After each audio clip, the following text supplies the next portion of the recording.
David Stark, icon, period. That's how I'm going to introduce you. I'm going to be blushing the entire chat. Well, I told you when you walked in the room that I'm very much fangirling because I have goosebumps. I'm so excited because your design aesthetic, what you do is, I think, goals for anyone who is in the creative industry. Oh, you're so nice. What I do is pretty kooky. That kooky is I'm really aware of. So. Magical. It's magical kookiness. Thank you. You design in a way that I think unique to you, and that's why I said icon. And the stuff that you put out, I mean, you do weddings, you do corporate events, and I'd love to hear about that. But I want you first to how do you tell people what it is that you do? Because I'm going to say icon, I'm going to say magician. Okay. But like if someone pulls you off the street, what do you do, David Stark? I mean, pure and simple, I plan and design events. It's really, straightforward. How I do it, how my team does it, how we enter into the space is, I suppose, the question. But really, at the end of the day, we design and plan events. And how did you get into this? Because you've been doing this for 25 plus years? Well, a little bit more. But rounding down because you look so young. Thank you. By accident. I mean, like all of us, I got into it by accident. I went to art school. I studied to be a painter. I went to graduate school. I got an MFA in fine arts. And, about the second I got out of graduate school, I realized that I hated to be alone in a studio by myself. And I just was like, what am I doing here? And I would have one hand on a paintbrush and one hand on a telephone. And I would call anybody that would talk to me during the time that I was painting. And I realized at a certain point that I was more interested in collaborating with people than I was being alone in a studio by myself. Fast forward many years later, I now realize that I'm a better designer than I was a fine artist. And, I think the only real difference at the end of the day is that the fine artist has to make a project that their work is an answer to. They have to invent their own problem to create an answer to. The designer is creating an answer to somebody else's problem. And I realize I'm a much better answerer of somebody else's problem than I am creating one for myself to answer. I still think about it like a fine artist. I still have a conceptual way into solving the problem. It's never about decorating. It's really only about finding the thread of a story to tell through materials, through scenography, through what happens at the event. But it's really never about decorating the event. Well, you've solved problems for some of the biggest brands in the world. What are some of the brands that you were so excited to collaborate with?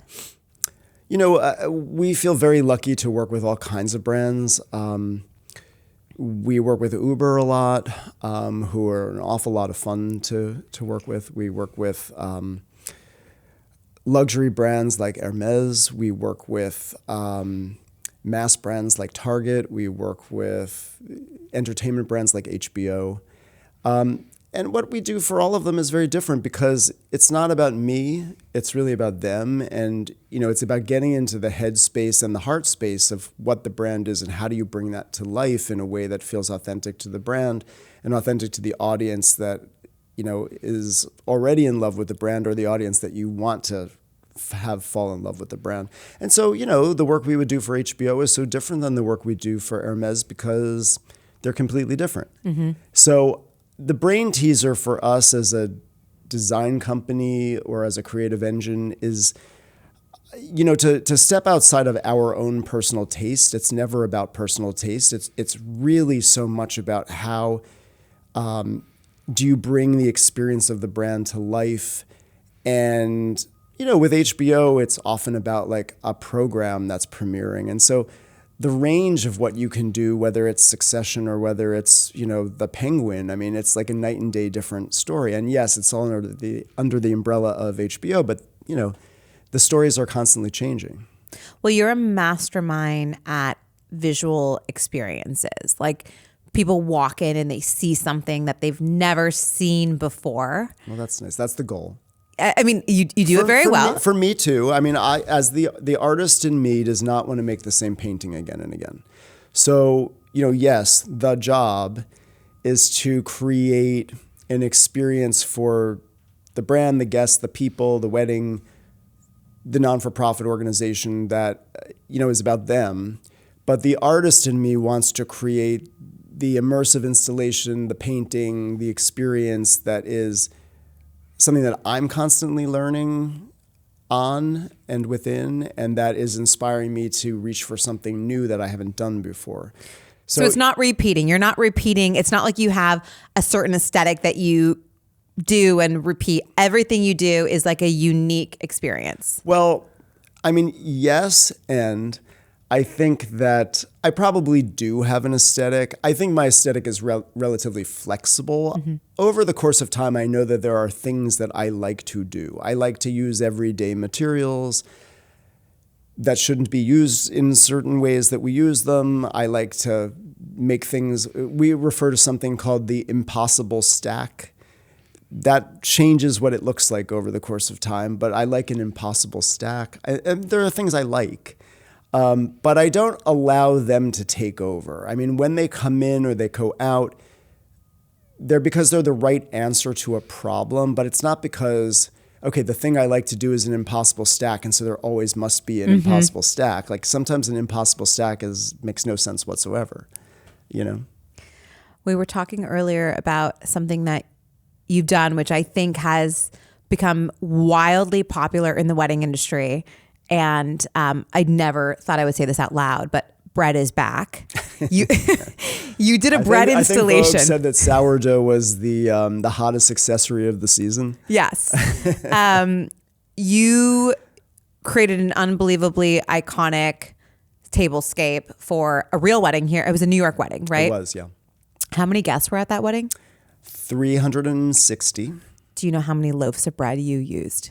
Many. We had these round sourdough breads that had faces. They were all unique faces. We had about, I think 100 or 110 of those. And then we had lots of other kinds of breads and breadsticks and rolls and, what have you.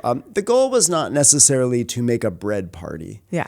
But the goal, and I think this would be emblematic of how we think about everything we do, whether it's a wedding or whether it's another kind of event. The bride and the groom work in the food industry. They are involved with restaurants. They are passionate about food. And then when they came to me, they said, the flowers that you do are lovely and flowers are lovely, but we're not so much about flowers. We're about food.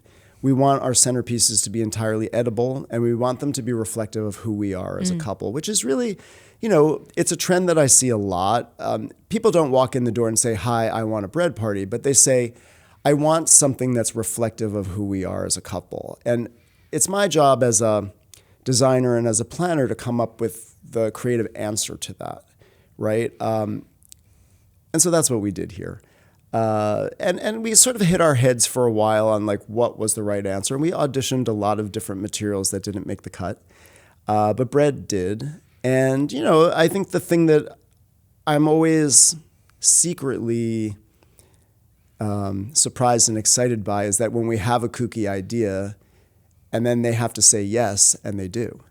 And there's a lot of confidence that must be in those clients to be able to take the leap because, at the end of the day, it's not a conventional idea. It's not what people do for their weddings. It's not even what people do, period.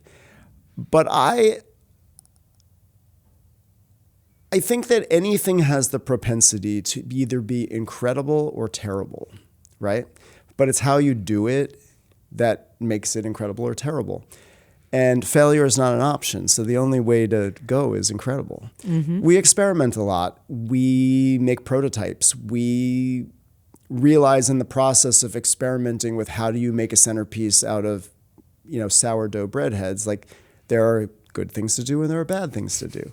There are things that we had to figure out, how do they How long stand? did it take to design, how many iterations did you do to get to that final one? We did about 5. And I think that, part of the question around that is, how do you get the proportions right? It's a whole still life. So, the head is about this big.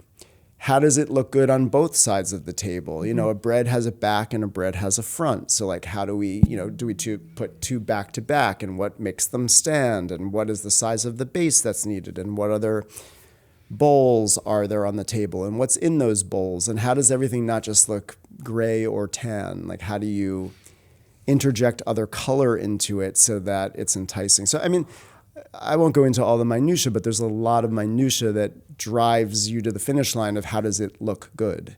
Yeah. And because it's not something that I can reference how it's been done before, I just have to try it out. It makes sense that you studied fine art, because that tablescape and those photos that went out there were truly like art. Like, thank you. When I saw it, I wasn't even sure if it was an actual event, because oftentimes when you see those type of installations, it's for an editorial shoot for a specific, It's funny that you say that, though. I do think in photos, and I think a lot of it has to, I grew up in this industry in the golden age of magazines. And for a while, I had a monthly column at House Beautiful, and I was a contributing editor at Martha Stewart, and I did lots and lots of photo shoots. And what helped train me for the event work that I do is, you think in a rectangle, or you think in a square, and you think about, what needs to be in that rectangle to entice people and to have them stop flipping. Different format than Instagram, but like, at that age, but it also translates too, right? Because now you're just in a 9x16, so that's right. It's just a different frame, like different dimensions, but the same type of frame, and that's what gets people to stop. So when look. When we're designing the events, we think a lot. My design team thinks a lot about what is the vista that you're going to see. So you walk in the door, what's the vista? You turn to the right, what's the vista? You go up the stairs, what's the vista? And so in each step of we're like composing the frame, because ultimately, that's the painting that the guests are walking into. So how do we make a composition that is going to, and really those first 5 seconds when somebody walks into the room, that's what matters most. If you don't catch them in those 5 minutes, you don't have them. The trick then is, how do you reveal new things over time? You don't want to see everything in the first 5 minutes and feel like you're done. But if we don't grab them in 5 minutes, we don't have them. So, that comes from my magazine days. It comes from art school too, like how to compose the picture.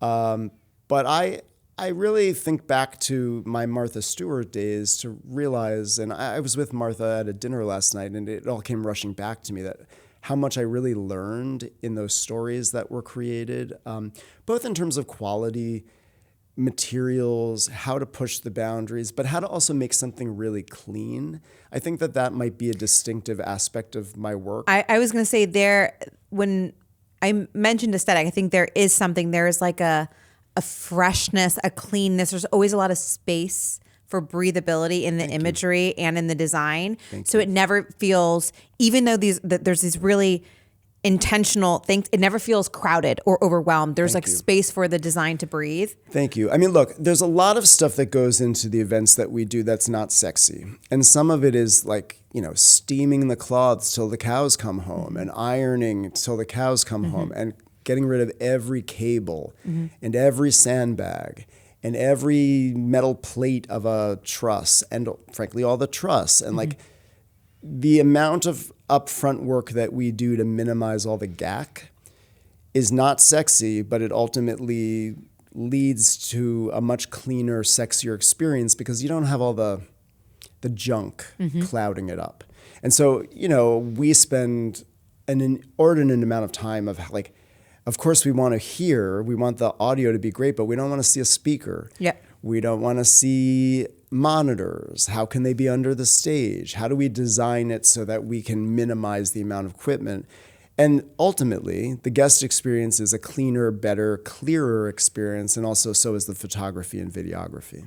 For that specific event, I'm so curious, and for all the events that you produce, when the guests walk in for that first reveal, are you in the room to see those responses? Absolutely. And like, how does that feel? Do you just get like a high off of seeing? I look for something that's kind of funny, but my stomach has like little butterflies. When we're doing something new, my stomach has butterflies in it. And I long for that feeling because I know when that happens, we're doing something new that's going to hit.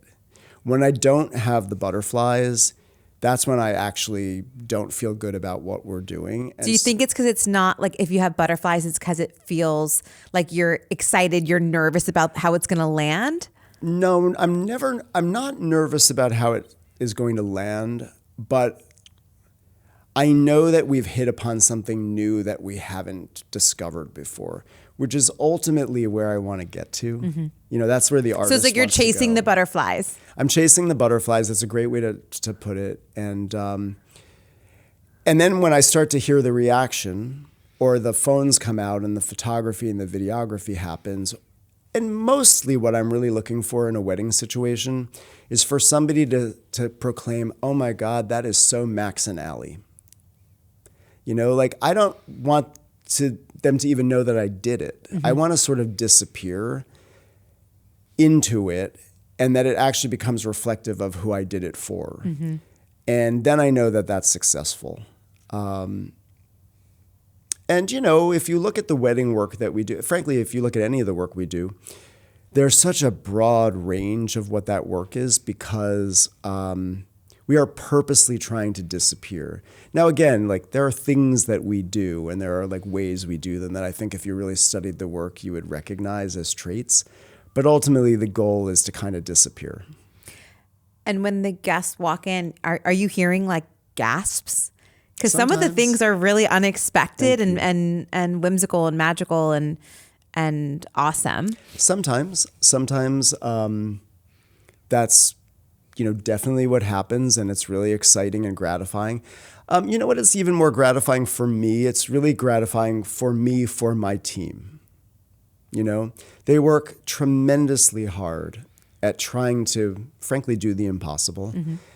and against all the odds, and to invent things. I mean, I can't stress that piece of it enough. The invention process is, it's not for the meek. It's incredibly time-consuming. And there has to be great faith that you're going to find it. And so when those oohs and ahs happen for my team, that's when it's really gratifying for me to see them be successful and to see that there's proof in the pudding of what our goals are and what we're striving for. And that's, the applause. I mean, my husband is a performer, and he says all the time his payment is the applause. Mm-hmm. And I feel that when we do these events for me, but also for the entire team. Incredible.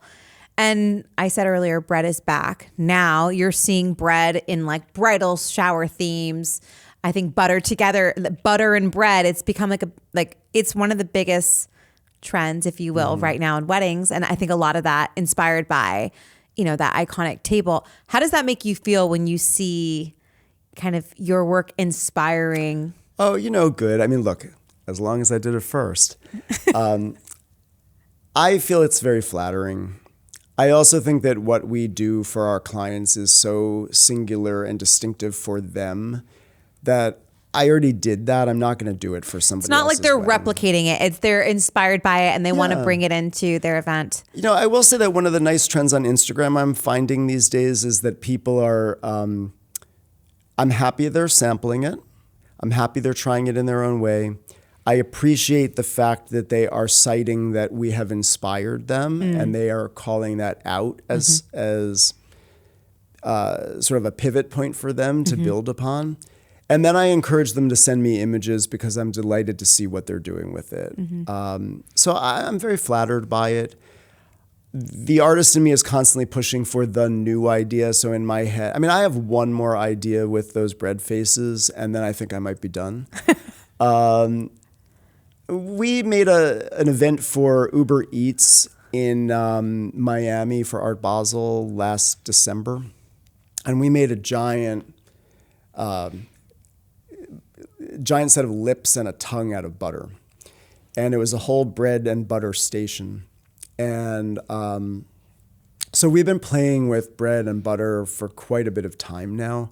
And frankly, for Passover, we just did a project where we made a whole wall of matzah. So that's unleavened bread. Oh, so that was cool. like a good twist on the bread piece of it for me. But, you know, there are moments in time where I think to myself, okay, we've completed this and I don't have any more ideas, and gosh, where are they going to come from? And then, you know, oftentimes it happens in the shower while I'm shaving, and all of a sudden the idea comes and like, there's a new bread idea. So just when I thought we were done, you know, something pops out of the blue. Are there any materials that you are toying with or thinking about that you want to do something with? And I know I don't want to like have you preview and then everyone's going to steal it. Or not do that. But like, are there some mediums or formats that you're excited about? Yeah, I have been ruminating on sponges for some years. And I have not found the solution for what to do with them yet. Well, we need to get like Mr. Clean or like some brand that is a sponge brand. I mean, what's the top Actually, sponge it would brand? be genius for me to work with Mr. Clean with my hair and his hair. We need a sponge brand for you. I would very much like to work with sponges, Okay. and I'm constantly trying to figure out what to do with them. Oh, interesting. It hasn't happened yet. Oh, I think we're going to manifest it right now. But if Mr. Clean calls, I'm You're available. Pick up. So cool. When it comes to weddings and events, you're still doing like how many, like 10 to 12 events a year? We do honestly about 50 events a year, but we do a good 7 to 10 weddings. Weddings. Okay. It's obviously a different type of experience that you're creating. Yeah. Where are your favorite like destinations to host and plan weddings? Oh, I all over. Everywhere? You know, look, I love a New York City wedding. New York is my home. It's my backyard. But I mean, in this past year, we were in Portugal. We were in Italy a couple of times. We've worked all throughout South America. The truth is that I like to be challenged by the newness of a place where I get to really dive into the traditions, the history, the architecture, and frankly, the elements that are handmade in those countries. And that's what really inspires how we create what we do when we're there. I mean, it's all of that plus who is the couple, right? So I'll give you an example. We designed an event that was for 4 days in Tuscany last, I think it was October. And the bride was a chef. And for the welcome event, we created this giant kitchen that was sort of a combination of her passions and, you know, the classic Italian grandma's kitchen. And we made lots of things out of, you know, kitchen implements. We made chandeliers out of rolling pins and sconces out of cheese graters, and made all of these stations where chefs were working. And, you know, so it was this perfect amalgam of an exploration of food and the craft of making food by hand, and then making things out, you know, fixtures for the room out of kitchen equipment. But all of that comes from being in a certain kind of place and being able to explore what is the history, what are the traditions, what are the culinary, what's the culinary window of that world, and how do we bring that to life with a fresh take. So, you know, any new place is exciting for me from that standpoint. I'm so curious, and this might be getting too into the weeds, but when you're building these installations, right, are you doing them here in New York in your, like with your team locally and then shipping them? Like, how are you getting the impossible installations? Like, yeah, it's a great. How do you do it? Well, we are weirdos in New York where we have a full fabrication shop, and the work that we do here is us doing that work. And, you know, also we sometimes drive it to places in the United States. In other countries, we find fabrication partners that build the things that we design with our oversight. Okay, so you'll find someone locally That's right. in Italy or right. neighboring country to. That's right. Okay. And look, I will say that one of the challenges is when you go to a new place, it's like looking for a needle in a haystack to find the right Oh, it's like partners. impossible. How do you find a fabricator for Yep. like a 3-day event on something that has never been done before. That's what I was imagining. Like, are we getting shipping containers? The business owner in me is like, are we getting shipping containers? Are we stacking them and are we shipping them across? Shipping has become so expensive. Well, and also customs. I mean, it's become so complicated, and we've tried to ship things 4 months in advance, and still things get caught in customs. So more and more, we are trying to procure almost everything that we need locally. Not just because of that, but we also want to get the best pricing for our clients, and we also want to give business to local businesses. So, but when we first started to work in Italy, it was very hard to find the right partners. Now we have the most genius partners there, and I'm dying to do more events there because I just want the opportunity to work with them. I mean, A, I like it, but B, just the opportunity to work with them. I mean, they are making furniture for us that is so finely crafted, some of the best I've seen anywhere in the world. And that is really an inspiration for me and my team and for the work that we do in our studio, to see how other people are making things with their hands and doing it at such a high level. It raises the entire industry. And I do think that we have roles as professionals in our industry to also work to elevate the work we do, and also to really hone in on the fact that making things with your hands and the craft of doing that in a custom way is our industry equivalent to, couture fashion. And there's value in that. There's economics in that. And in this day and age with, AI and high speed, like, we need to put the value in those things. I mean, more and more being able to do that is very special. I would say that's like the AI proof business, being able to craft true art with your hands in a way. And look, I think AI is incredible, and we use it all the time. We don't use it to design, but we use it for various. I've used it for renderings for events to help me when I'm like, I want the stage here. I'll grab that, and it will make it easier than me having to screenshot, paste. I mean, it's a wonderful assistant. Yeah. It's bad at new ideas, though. Yeah, it's not a new idea generator, and everything that it spits out is not right as is. Yeah. But it's an aid, and if we approach it as an assistant, it's a wonderful tool. Yeah. But the value of when we're working in Italy or France or Portugal, I mean, there are generations of people that make things with their hands where their fathers and mothers did it, and their grandfathers. It's like in their DNA. Yeah. And we want to celebrate those traditions, and we want to protect them, and we want to bring them to life. And look, I love all the rental companies, but I also love making things that nobody else is going to have, and that the couples can keep. So this I was going to ask you. So when you make these impossible towers, or you make these custom fabrications, after the event, where do they go? Do you have a museum that you're building of installations?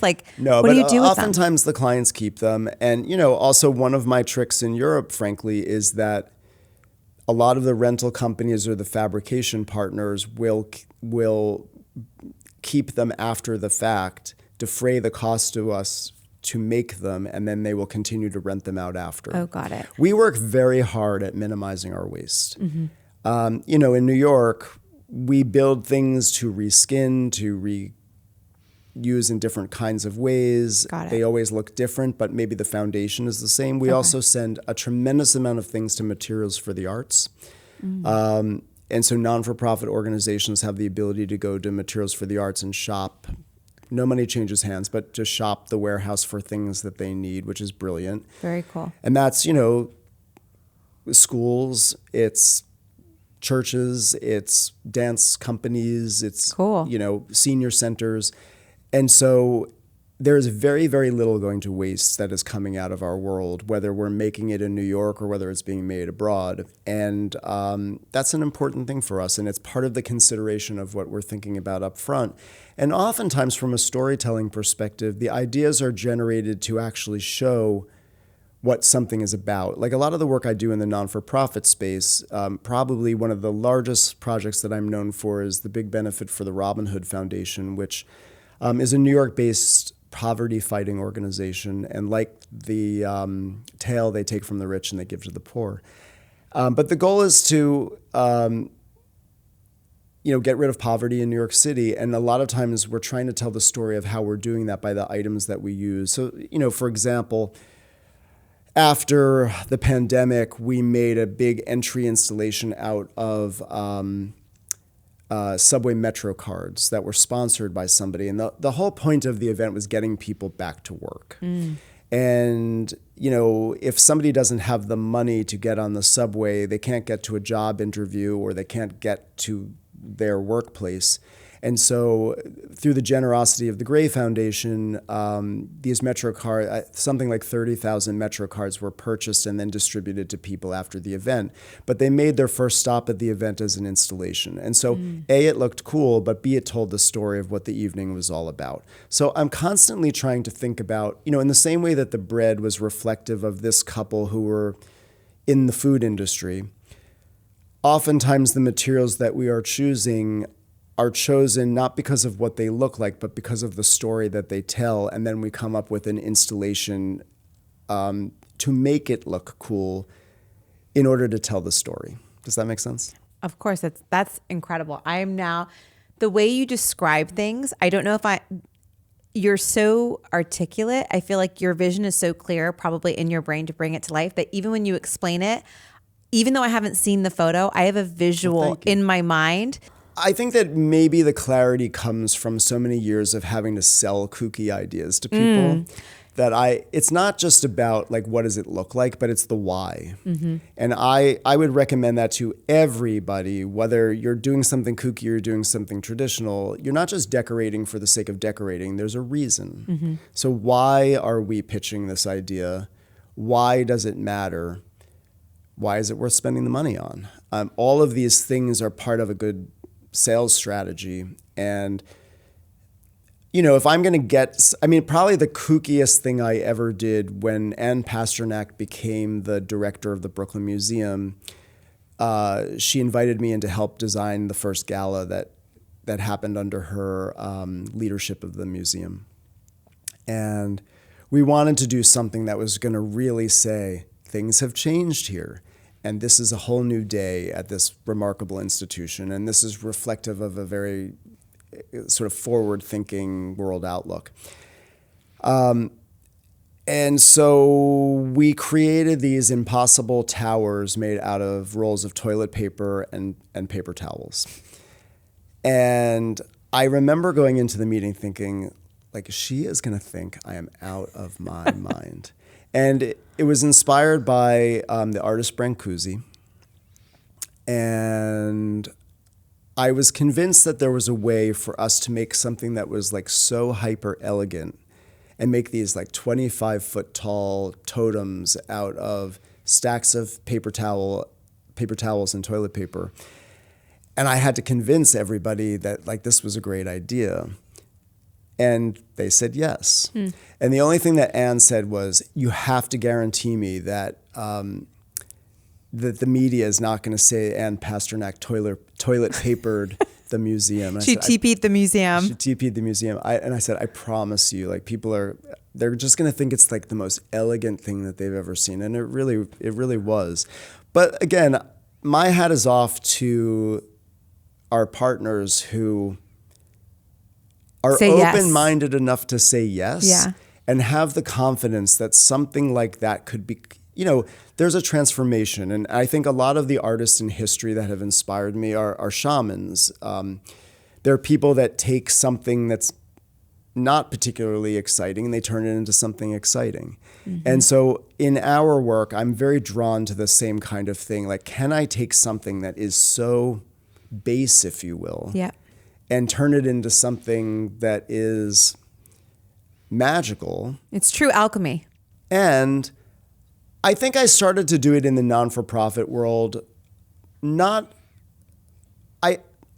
because of doing it for the sake of doing it, but I wanted people to walk in and say, wow, that's cool. Wow, that I understand the mission. But I never want anybody to walk into anything that we do and say, oh my God, look at how much money they spent.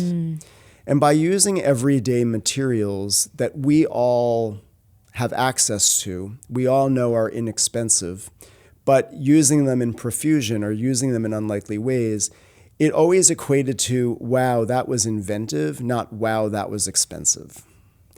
And in the non-for-profit space, I can often find a company, a foundation, a somebody to underwrite that. Whether it's the company that makes the product donating it because it's the most genius way for toilet paper to get out into the world. Like when would they ever find themselves in a museum in that way? Yeah. So it's become a strategy that I find has a lot of legs because it satisfies a lot of itches. The true artistry is like, how do you take it and turn it into something else? I can't give you, the laundry list of how we get there, but I just know that it's in the process of working with the materials. When I was in college painting, I used to think about the abstract expressionists a lot, and they had a phrase where they used to talk about having faith in the muck. And so they'd make a mess on the canvas. You're Jackson Pollock, you'd like throw your paint, you're Diebenkorn, you're like, de Kooning, and you're mushing it around. But there was always faith that they would find the imagery at the end of the day, and they would know when to stop. Somehow, like, the faith in the process of doing the work would find it. And I feel very much the same in how we work. I mean, there's a difference in that we have an end game, and a painting can go on forever. And when the party is on the calendar for May 22nd, you have a date and time. You got to get it done. But I find that useful. I agree. I think that having a deadline or even having some level of constraints forces the creative process. Yeah. And it's a helpful guardrail. I agree. I mean, I say very often that constraints are the thing that breeds innovation. If somebody gives me a blank check, which has never happened, and says, spend as much money as you want, which has never happened, is probably never going to happen, I probably wouldn't have a single idea. But if there are constraints, or there are things that they love, or that there are things that they hate, or there's something to react to. That's where I go back to my original statement that I'm a better designer than I am a fine artist, because I actually need the thing to react to. If you put a gun to my head and said, invent a project, I can do that. Sponges is that example. But really, at the end of the day, I'm a better reactor, and I need something to brush up against to give resistance that pushes me to the new answer that I wouldn't have gotten to without that resistance. So to help shape the ideas, help them come to life. Yeah. I am so curious, at the end of an event, once you've seen your masterpiece, your installation, how do you feel when it gets broken down? Is there some level of sadness that happens, or is it still satisfaction? There's satisfaction. People ask me that all the time, and I would feel sad. Like if I see something, and then I know your work, a lot of it is temporary. It's for these events, but like some of it, I'm like, you can't take that down. I think of myself almost like a set designer for the theater or for film, and the set only really comes to life when the people are in it. And the good set designer is creating an environment for the story to be told within to the best of its ability. That doesn't necessarily mean it must be a realistic set. It could be as wacky as humanly possible. But for me, it's only really coming to life when the people enter it. And if they do what I hope they'll do, have fun, make memories, fall in love, have the best meal of their life, whatever they do, be on the dance floor. To me, that's the satisfaction. When it's empty, it doesn't do as much for me. It's also why, like, if you look at our photography, I very, very rarely have a photograph without people in it, because I don't care for a ghost town. We call them ghost town images. So I want to see the movement of the people. I want to see how they relate to the space. We are designing specifically to scale so that a person's relationship to the scenography, it's highly coordinated. It's highly figured out. And when I see that how we've been playing with it in plan and how we've been playing with it in our 3D actually comes to life when the people enter the chat, if you will, then I know that we've done the work. When they leave, I feel like the play is over. We did it. This has been the Loverly Wedding Podcast. We are hosted by Kelly Khalil, produced by Natasha Barkman, Kayla Fitzgerald, and Jennifer Alvarado. Watch the podcast on YouTube by subscribing to our channel, and you can follow and listen to us on Spotify, iTunes, and every major RSS feed.